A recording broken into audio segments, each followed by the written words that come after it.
moves into post position. Outside him, and the final of them all will be Ichabod Crane. All standing beautifully in the starting gate, ready for the 140th Belmont Stakes. And they're off in a 30-year quest for the Triple Crown, and doTERRA, wasting no time, is racing to the front, and Kent Desormeaux is going to keep Big Brown not far behind as they move into the clubhouse turn. Tail of Akati has some early speed today.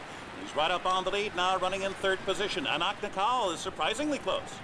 He's now fourth. And Kent Desormeaux now trying to guide his horse off the rail and out of harm's way. He's third, just a bit off the rail now. And it's 2 lengths back. Anak Nakal runs along in fourth position. He's taken to an inviting opening on the inside. A break of 5 lengths back to Macho again, who now runs in fifth. Dennis of Cork is sixth, about 10 lengths from the lead, followed by the maiden Guadalcanal. Reddy's Echo lingering at the back of the pack early on. Ichabod Crane trails the field as they make their way around that vast clubhouse turn here at Belmont Park. It's doTERRA leading. Tail of Ataki is second, and on the outside, Big Brown. Big Brown is third after an opening half mile in a sensible 48 1/5 seconds. So Kent Desormeaux waits. He waits with Big Brown on the outside third. Anak Nakal just in behind him. And then it's a big chasm about 8 lengths back to Dennis of Cork, who runs along a distant fifth. They're midway down the backstretch run. The leader is still doTERRA.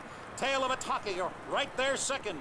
Desormeaux waits. Desormeaux waits in third with Big Brown on the outside. 3/4 in 1:12 4/5 seconds. 5 furlongs to go in the 140th Belmont. Anak Nakal remains in fourth position. A break of 5 lengths. Macho again moves into fifth. Ichabod Crane is launching a bit from sixth. Around the far turn, a half mile to go in the Belmont. The leader is still doTERRA. doTERRA's opening up on the field now. He's opened up a 3-length lead. Tail of Akati is second. Big Brown is third. Kent Desormeaux's asking him, but he's still third. 3 furlongs to go. And in the meantime, it's doTERRA who's opening up, and Big Brown is plummeting as the field turns for home in the Belmont Stakes. doTERRA's opened up a 5-length lead, and Big Brown has been eased at the top of the stretch. They're coming into the final furlong. doTERRA is the leader by 5 lengths here. Dennis of Cork trying to reel him in with 1 furlong to go, and doTERRA ducks out. Now he ducks in, desperate for the final 16th of a mile, but he's going to do it here. Here's a shocking wire-to-wire win in the Belmont Stakes at 38 to 1. It is doTERRA. He wins by 4 lengths. The Triple Crown will remain vacant once again. Dennis of Cork finishing second is close to third, and very unfortunate, a desultory Big Brown has been eased in the stretch. We will get to doTERRA's huge monumental upset, but first let's focus in on Big Brown.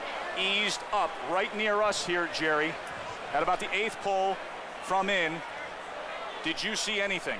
No, he did get bounced around a little bit going into the first turn. He was a little rank. He threw his head up for Kent Desormeaux, trying to fight him just a little bit, but Kent quickly got him out into the clear by the time he turned down the backside, and he was actually losing ground when he went to the far turn. You could see Kent asking him for a little bit more, and Big Brown wasn't responding. He didn't appear to be visibly in distress as far as lameness when he went by here. If Kent had sensed that anything was physically wrong, he wouldn't have allowed Big Brown to gallop out from the quarter pole where he eased him all the way to the wire. He would have no doubt about that. Big Brown was actually a little rank early in the race. For one of the first times that I've seen, he just appeared to be a little out of sorts, Jerry. You can see him right there, Kent Desormeaux. Big Brown throw his head up just a little bit, fighting Kent Desormeaux, something he normally doesn't do. He's a very relaxed horse, but quickly Kent moves him out around number 7, Tail of Akati, into the clear, and that's about it for that instance. You know, this is obviously going to open up all the discussion about the quarter crack in the left front foot. An injury that, as was detailed well, could greatly affect performance, not risk life, but greatly affect performance, and we will have to find out if that was the cause. In